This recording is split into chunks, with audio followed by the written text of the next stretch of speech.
Hey everybody, welcome to the Fired Up with CJ show. Today we have Sylvia Boorstein, and we're going to be talking about her upcoming visit to Seattle. She's going to be here on March 7th, and she's going to be presenting at from 9:30 to 4:30. Tell me again where you're presenting, Sylvia. At Bet Aleph, the meditative synagogue, meditative Jewish community in Seattle. Okay, at 9:30 to 4:30, and you can find information at the synagogue as well as East West Bookstore. So welcome. Thank you. I feel welcome. So I want to talk about Sabbath. What is Sabbath? It seemed from looking on the websites, there seem to be lots of disputes on what day Sabbath is and when it should be practiced. So, can you tell us a little bit about what is Sabbath? How is it different in the practice of Judaism from Christianity and Muslim Sabbath? Well, where I can start, CJ, is to say when I teach a weekend retreat somewhere, which I sometimes do, Hmm. I start on Friday because I actually will start by being a guest at the Friday night service at Bet Aleph this weekend. Hmm. I will say on a 3-day weekend, I'll say this is great because we get to string 3 Sabbaths together. We get the Muslim Sabbath, and tomorrow the Jewish Sabbath, and on Sunday the Christian Sabbath. And why they're on different days is not particularly germane, but the fact that every major tradition that endures recognizes the need for a Sabbath Mm. really is connected to the word sabbatical. Hmm. It's a time out in a life. And when you think about people who have sabbaticals from their job, mostly in teaching communities, where people routinely are given a 6-month sabbatical, Hmm. they don't have their work commitments, and they are enjoying during that time to not only relax, but to learn new skills or find Hmm. insights or find ways to enrich the work that they do in the rest of their life. Mm. In traditional Judaism and traditional Christianity for sure. My guess is in Islam as well. The idea is to take a time apart from the workaday life in Hmm. order to connect with what's the value life or what's the ethos that I live. Hmm. Hmm. So then, let's see. So on Friday is when Muslim folks practice it. Saturday is Judaism, and then Sunday is Christianity. That's the when. But the intention is the same throughout, which is to create a sabbatical, so to speak. And in the Hebrew Bible, which is the basis of the Christian and Buddhist Christian and Jewish Sabbath, it says in 6 days God created the earth, and on the seventh day God rested. So Hmm. that's probably why we have a 7-day week and not an 8-day week. Or Hmm. Hmm. time out is what's really important to me. Hmm. And Hmm. I think that people I'm going to think of three kinds of examples.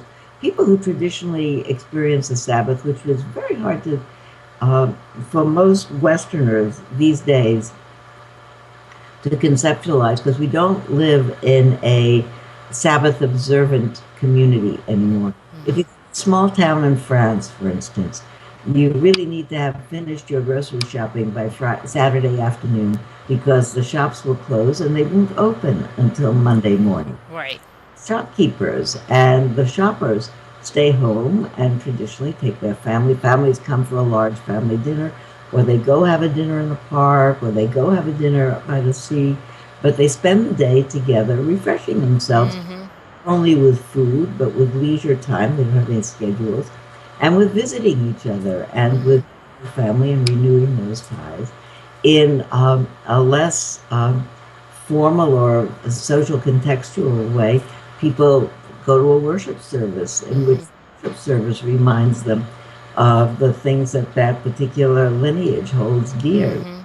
Hmm. Remember the certain context in which we live. That I think about the fact that most prayer services that I am familiar with, I know much more about Judaism and Christianity than I do about Islam, Hmm. but they begin and end with peace be with you and also with you. Hmm. Really what we are trying to do, and use the context of a Sabbath day to do it, is Hmm. relax so that we can feel at peace. You know, it's interesting because you use the example of a small town in France. I think actually, when I've been to Europe, people in Europe know how to rest and relax and really go into the spirit of all of that. Whereas I feel, and it may be where I'm from in Seattle, where it's a world of computing and texting and being online all the time, that it's really it's harder for, I think, this Western community, Americans, to actually do that. Do you find that so when when you're talking about Sabbath that people have a hard time resting? Yeah, they do, and in really in Orthodox communities. I grew up actually in New York City Hmm. in 19. I was born in 1936, so which you can hardly find when you have to take it off on a computerized database. But anyway, in those days, places closed, so you couldn't go anywhere. Yes, I remember that. The For me big, too, when I was a kid, things were yeah, closed on Sunday. And, and and at Saturday, there were only hours, like, maybe till 5. You weren't open till 9 at night. and people went to a church service or a synagogue service, and they came home and they hung out with their families. In the really traditional communities, you didn't travel in a car. You walked to your worship place. You hung out with family. In the Orthodox Jewish community that I grew up next to, my family was kind of on the edge of that. People didn't go to the movies or go to a ball game. They stayed home. Mm-hmm. Mm-hmm.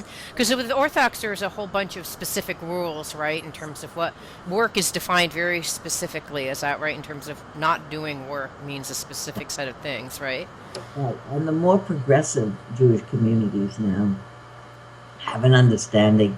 Well, let me at least quote specifically. My friend and teacher and mentor, Rabbi Zalman Schachter Shalomi, of now a blessed memory, who died last August, and was very respected in the contemporary Jewish community Mm-hmm. for his sagacity, for his learning, and for his ability to be contemporary in his thinking. Mm-hmm. And one of his contributions that I really enjoy are his discussions of what is a Sabbath activity. And Mm. his Sabbath activity is an activity that restores your sense of connection to your family, to the world, to this earth that's so magically productive, to this cosmos that we are magically part of. And he said, so that you might think gardening, which is work, Mm-hmm. be prohibited on the Sabbath. Gardening makes you feel what an amazing thing it is to be alive. Mm-hmm. Gardening is a Sabbath activity. If phoning a friend who lives in Los Angeles, which would be proscribed, the phoning and using electronics and on the Sabbath, is really a friend that you connect with and restore a love relationship of long ago. It's a Sabbath activity, but you have to Right. think of not what's the activity, but what's it doing for me. Right. Is it Right. distracting me by more stuff I can buy or do, or is it nourishing my soul and my heart? Yeah. And Right. So as long as the intention is the nourishment of your soul, of your heart, to feel a sense of aliveness, to connect back to your spirit, then you're honoring the intention of Sabbath. In some ways, regardless of the activities that you're doing, really, it's really honoring the intention.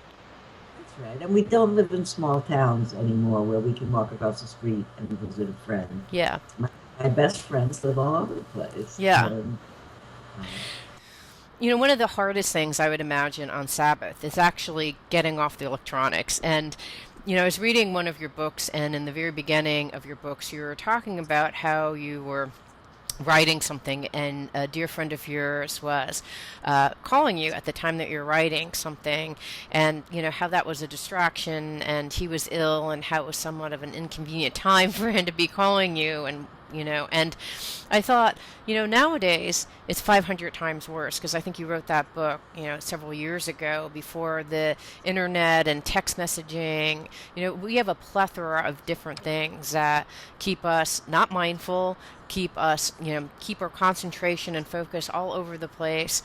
And I was wondering if you can share with us either some Buddhist ideas about, how we can kind of refocus back. well, there are 2 points I can make from your question that I think are really important. one of them is the idea of not doing the electronics altogether on Right. Sabbath. Yeah. Okay. And one of the things that people tell me about is when they shut off their computer on Friday before sundown, knowing that they're not going to open it until Saturday after sundown, that the computer is for many people in the main room of their house, as Mm-hmm. my house. And they say, when I walk by it on the Sabbath, whatever day they are being observant of the Sabbath of, when I walk by it, my computer talks to me.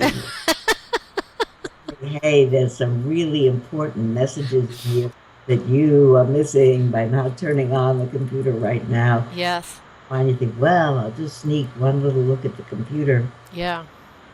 That's one instance of if you stop and you think, really, even if you wait or if you don't wait and you turn it on, you see there's nothing that couldn't wait until that night. Yeah. It's really urgent. People would send urgent phone calls. They'd call your neighbors to come and get you. Right. Other ways for people to get you. So it's imaginary, that thing about really important, but it lures the mind. When you think about distractions, I often teach that here we have, in any instance, whether in a meditation retreat or walking down the street or sitting on the beach or being at a play or wherever, and our mind is enjoying what's going on, whether it's a dramatic thing like a play or just a restful afternoon on the beach or having a walk, and things float through. It's like I say to people, imagine that you're a fish and you're swimming along nicely, and all of a sudden a lure comes by, and it's a really Right. effective lure, and you grab it, and then you're caught. So a lure could come by like a computer saying, "Hey, there's something great in here." Yeah. Say, "I'll check later," and be free of it, and just have the rest of the afternoon off. Mm-hmm. Holiday in Hawaii, you wouldn't suddenly go, I'll go back to your hotel room to read the computer. Maybe you would, but that would Yeah. be, when people come to, I'm going to come to the story in the beginning of the book because it's a crucial story. But when people come to retreat now, say at Spirit Rock where I teach or anyplace else, we can't take away people's cell phones. I mean, Mm-hmm. but we say to them, please turn off your phone and put it in your luggage under your bed and leave it there for the whole Mm-hmm. time you're on your retreat. And people have a really hard time I know. under the bed. And they can not only see if someone phoned, but they can read their email. They can see Yeah. on the Academy Awards or the Super Bowl and those kinds of lures. They try to convince the mind this is important, but it's not that all important. Yeah. The Super Bowl was a month ago. I can hardly remember who won, Right. but the story that you were alluding to is a really great story because it has the clue for why would you want to really develop the skill of not being in trance. Here I was typing away and writing something, and the phone rang, and it was a phone call about um, uh, a friend of mine being more sick than he had been. And I said what I thought were consoling kinds of things. And I tried the best I could, and all right, and then I hung up. I went back to writing, and I'd forgotten what wonderful idea, so to speak, Mm-hmm. wonderful idea, I'd had before the phone call. Mm-hmm. And I heard my mind think, how inconvenient of Jack to get sick just today when I had that wonderful. And I was really embarrassed. Yeah. Nobody there but me in there listening to Yeah. me. It's embarrassing to have a thought. Here's this person I care about. We're sick, and I'm worried about I lost that good idea. Yeah. So really, you think to yourself, what are you thinking, Sylvia? Where are your values? Yeah. And I turned off my computer, and I sat and I thought about him, and I really made prayers that his suffering be diminished, and that Yeah. his suffering be diminished. And I felt way better thinking about that than I did about Fui. I've lost that insight. Yeah. Yeah.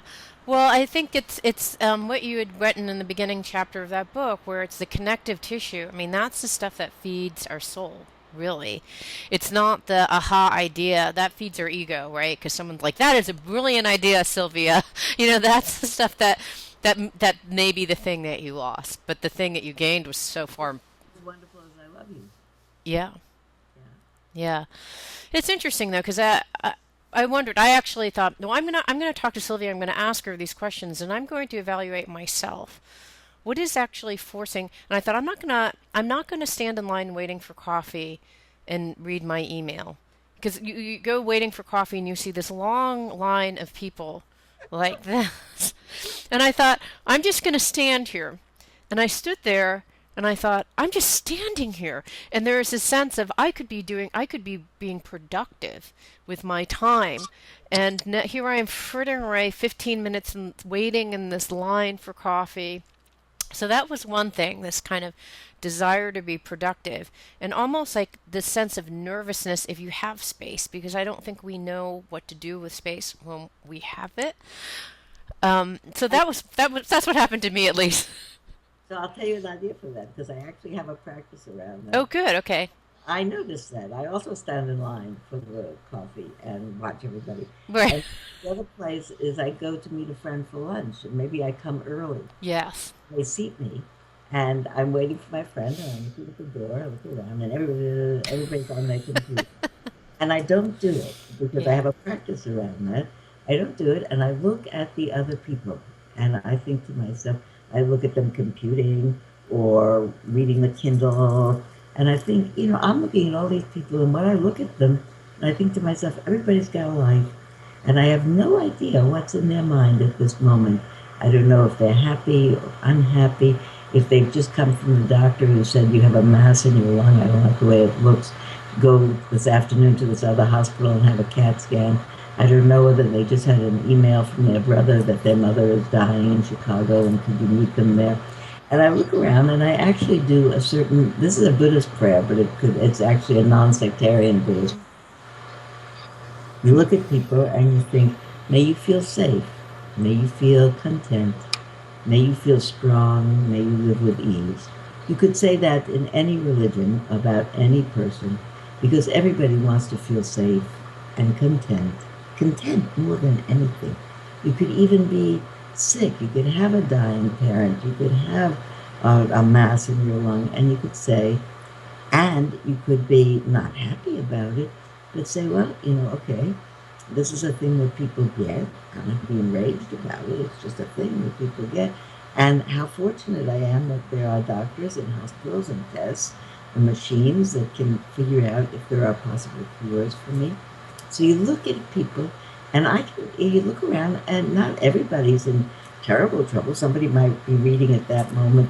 Your manuscript just got selected for printing Right. publication, or you got it, the job you applied for, you got it. But everybody, if they got it or they didn't get it, you can say, may you feel safe, may you feel content, may you feel strong, may you live with ease. And the magic about that, CJ, is if you're doing it, you're really looking at the person and imagining that message is somehow Mm. going to that person and bucking them up their spirit, you feel better. You feel Hmm. much better than checking their mail frantically. Mm. Thinking, I'm missing something. Mm-hmm. The surprise about thinking about other people is it relieves you from the angst of thinking about yourself. So interesting. So when you do that meditation, it seems like it's not only a heart opening, because I've heard it as a meta, it's like a heart opening experience. It's kind of creating the connection, which, I mean, and here's the thing that is just so mind boggling. These people are the people who are this, they're usually connecting with someone because they have no one to connect with as they're waiting for coffee. None of their friends are around, so they're trying to connect with someone who's somewhere else on the other line, maybe they're not there, whereas there are people right there next to them that they're not connecting with. And so what I'm hearing about your meditation is you're like, well, I'm here, I might as well connect with the people who are present here versus connecting to this person who exists but may not even be connecting to me at that moment. CJ, that's such an important point. I'll tell you another story, not even about uh, electronics. Some couple of years ago, I wrote about this actually, but it stays in my mind really important. Some couple of years ago, I was on the Amtrak coming up from Washington up to New York City, and I'd been on a book tour. I was really tired, and it was cold. It was winter, and I was feeling fatigued. And I got on the train, and all around me, people were on their on their electronics typing away. And I thought, oh, look at all these lively people. I'm way too old to be traveling. And I started to tell myself Uh-huh. discouraging stories. Yeah. There's lively people, and I'm tired, but I don't have to make a story about it. Anyway, Right. I sit down, and there was this really spiffy looking woman sitting next to me, all dressed up and reading newspaper. And I looked at her, oh, she's in a really great shape, not like me, an old woman. Yeah. Anyway, I said to her after a while, I said, I'm really sleep. I'm going to take a nap now. Could you please wake me before a little bit before we get to Penn Station so I have time to put myself together? So she said, sure. And I said, thank you. And she looked at me and she said, are you okay? And I said, yeah, I am. She was, yeah. I said, yes, I am. Are you? And she said, no, I'm not. And Oh. all of a sudden, I got such a burst of energy Yeah. because this is when somebody says, no, I'm not. I see it happening in you. I Yeah. said, "Right, you." And you said, Yeah. and I said, so I said, what's happening? And then she told me, worried about her job. She's going to New York, and maybe she'll keep, maybe they'll keep her, and maybe she won't. She's on Mm. this of that particular firm. And she's also concerned because at that moment there was a sniper sniping in Washington. And she's also concerned about one of her children has a learning difficulty and it's just been diagnosed. And she talked about all her things and how she happened to be in Washington and her life. She asked me a lot about mine, and I told her what I was doing on that trip and where I was going. We talked all the way to New York. Everybody was wide awake. Everybody, the two of us, and actually in a good mood from having talked to each other. Mm-hmm. Got off the train, I realized I didn't even know her name, nor she mine. But that was not necessary. It doesn't. Mm. Name is the least important. The important thing is she's a person, and I'm a person, and everybody can talk about their job and the world and politics and what we're worrying about and the planet and our children. Anybody can talk about all that kind of stuff, and it's Yeah.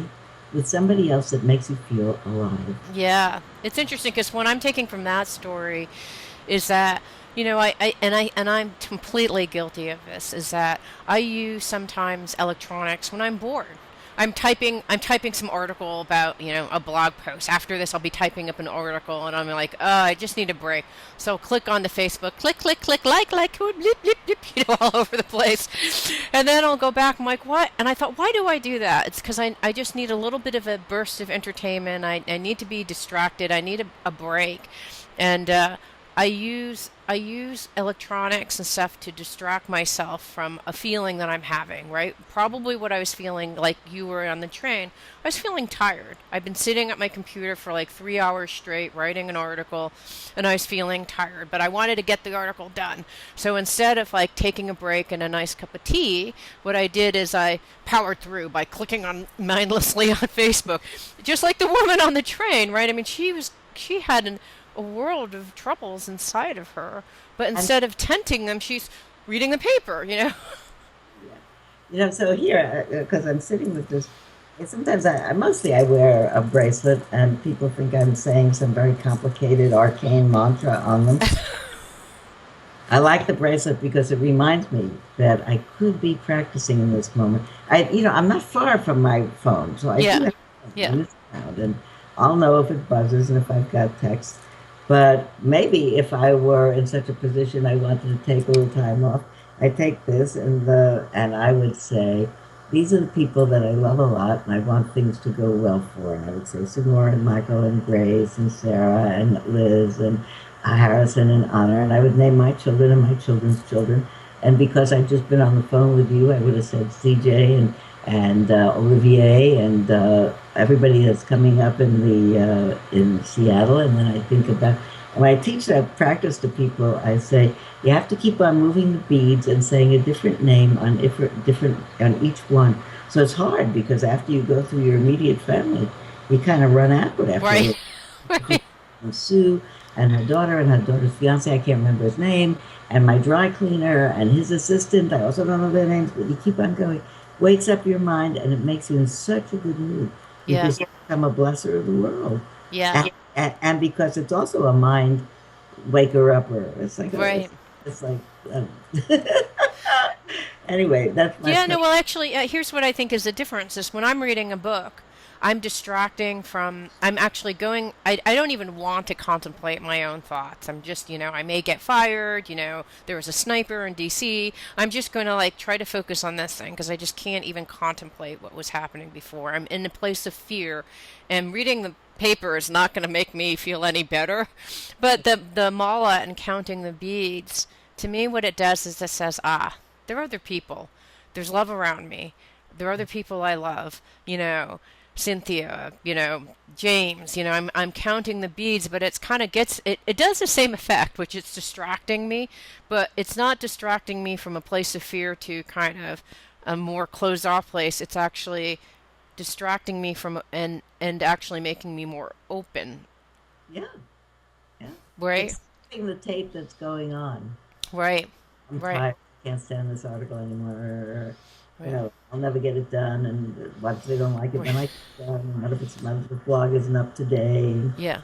We have so many worries that are going along. And the thing is, with this or with the looking suddenly on eBay or something. Right. I really need those high top shoes, or whatever it is that we're looking at. I really need that. Well, Yeah. that's a whole other discussion that we could have sometime about the mind in contact with pleasant things needs them. And before that, it didn't need them. Right. That, sometimes you turn on the computer and you go on a certain site, and a shoe company comes up over here showing you shoes on the side, Yeah. and you didn't even mean to look at it, but all of a sudden you see shoes. Oh You yeah. start getting new shoes, but they're pretty. And all of a sudden you go, oh, I'll just check there. Yeah. Oh Lord, help you if you click on those shoes because they'll show up for the rest of your life on that Check to Facebook. get those shoes. Because I've noticed, I'm like, really, these shoes again? Why do they keep on showing up? But you click once and then they're there.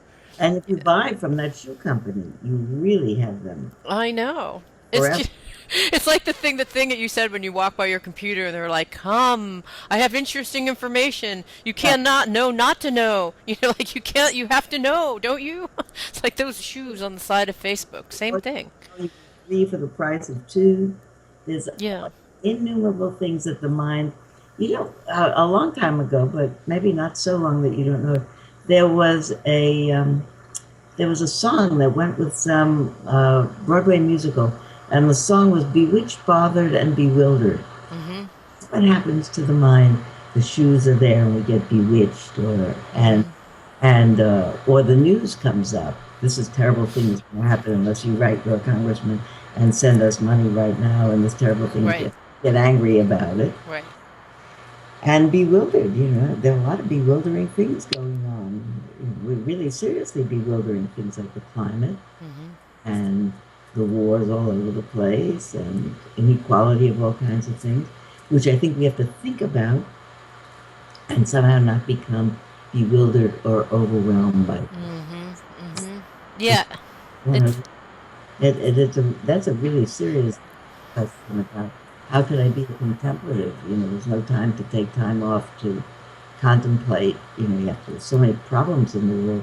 But I think in order for myself, anyway, to think reasonably about how I personally will address those problems, is I have to have a mind that doesn't get so overwhelmed that I capitulate right away. Say, well, it's out of my mind. It's out of my. yeah. It Yeah. is out of my hands, but it's not out of the world's collective hands. And Yeah. if I could lend a hand, Yeah. that's the difference. Yeah, I think actually the I remember listening to some podcast someplace and they said, we never don't know anymore. Because if someone says, what was the name of the guy in that movie with, so and so and John Travolta? It was sometime in the 70s. What is the person doing at that moment? We never have a moment of wondering, being bewildered. We want to know right away and we just, oh, it's, Pulp Fiction, I mean, it's so interesting. We don't actually, the drive to want to know immediately is so, and we can know immediately that it's just a weird thing, isn't it? Do you ever have that happen? What do you have any tips or meditations that we could do when that happens? It's an interesting thing with this talk on that particular point is because I just was on a meditation retreat myself, not teaching it, being Oh, Meditation. nice. Yeah. It was great. And so I am not checking my phone or who was with John Travolta. I have to remember things. I Right. think. But they keep going along, and I had a thought about a certain person that I had once taught with and a long time ago, and I couldn't remember his name. It was a decade ago, and I remembered all the books that he wrote, and I remembered what he said, and I remembered what I liked about our interchange. I asked a friend of mine afterwards, how come I couldn't remember his name? And he said a very good thing. He said, he's a neurobiologist. He said his name is the least important piece of information about him. All the other things that you remembered are what was important. His Mm.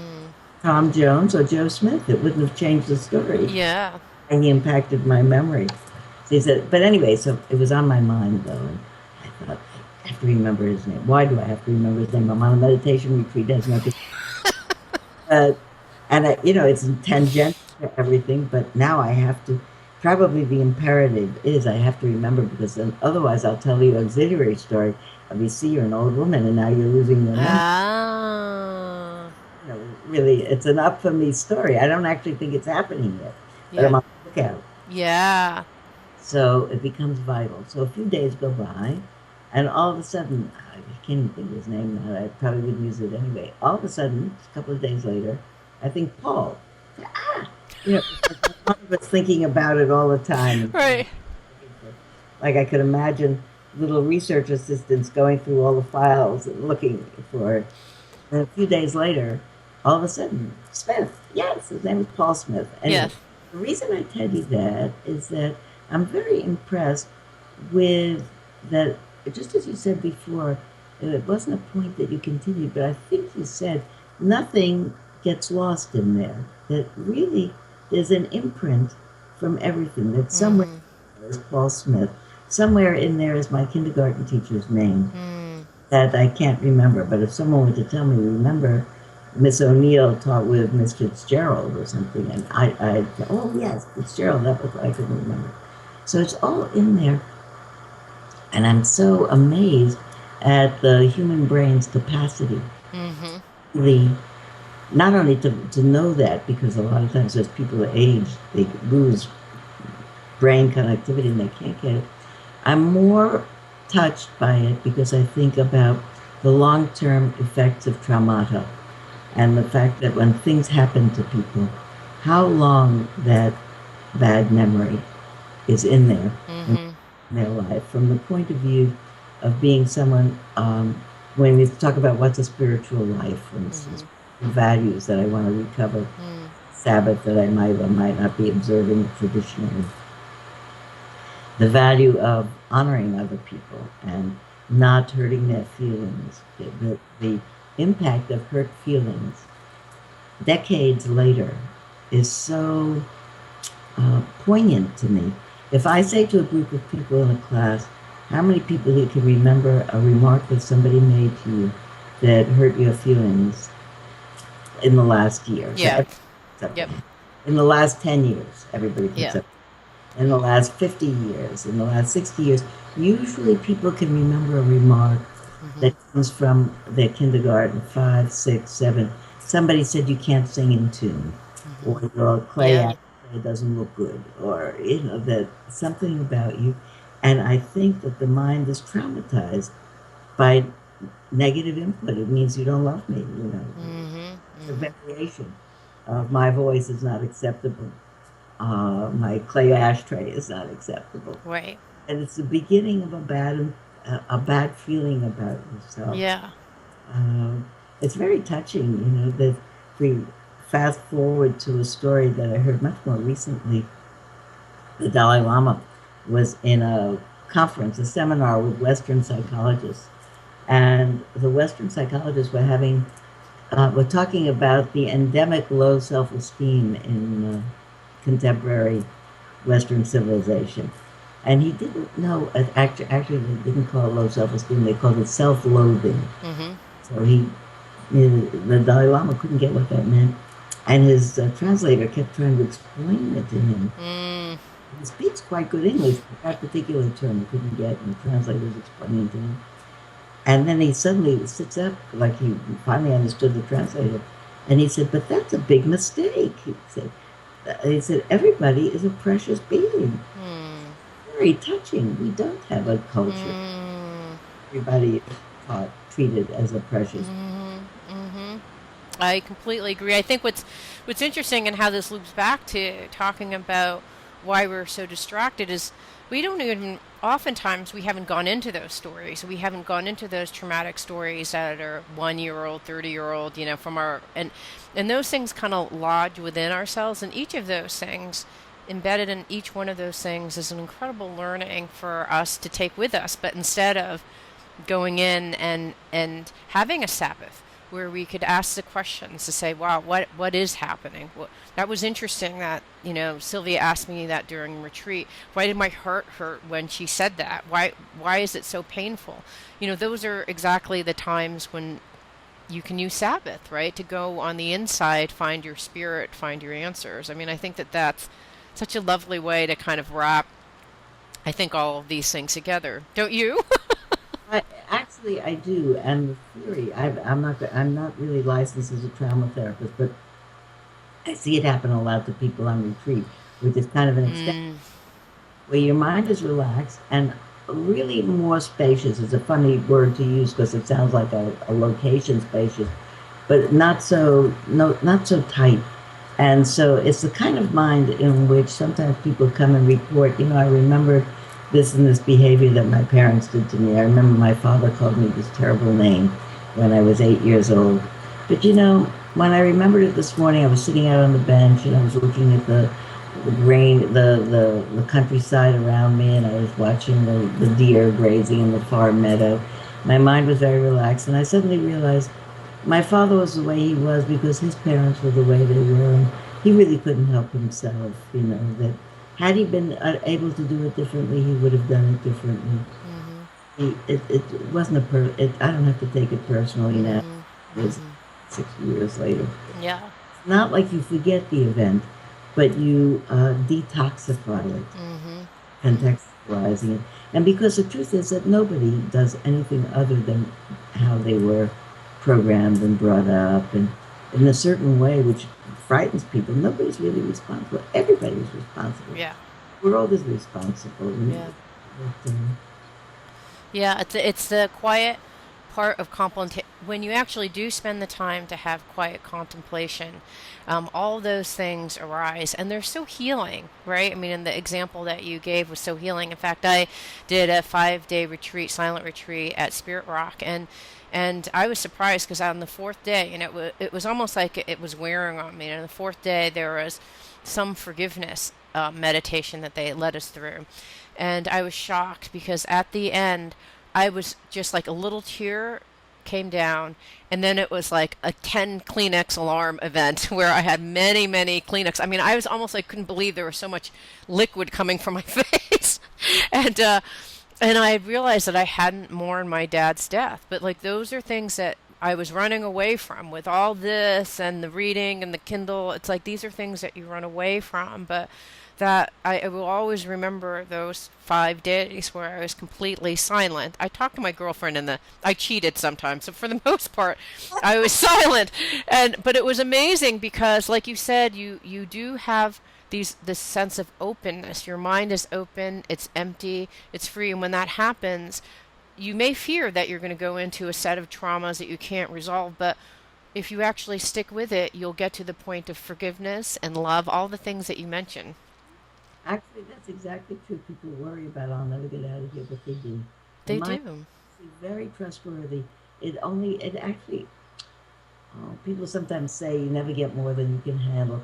In the world, sometimes you do get more than you can handle, but mostly in your mind, you don't. Especially if your mind is reasonably healthy and well put together. You Yeah. know that's you know that tomorrow's the last day of the retreat. It finishes with the insights, so that you don't not in the middle of something when you go home. Yeah. It's extremely trustworthy. Yeah, it is. It is. I love it. So thank you. What a lovely person you are. Thank you so much for being here. So if folks want to see Sylvia when she's coming to Seattle this Saturday, March 7th from 9:30 to 4:30 at I'm going to slaughter Olive. Bet Alav. And you can also find some information on the East West Bookstore. Thank you so much. It was very lovely talking to you. Yeah. It means so much to me that you're listening to the show. I would love your support in any way by giving me comments below, or to subscribe to the show or share the show with friends. Thank you again for your support. Love and blessings.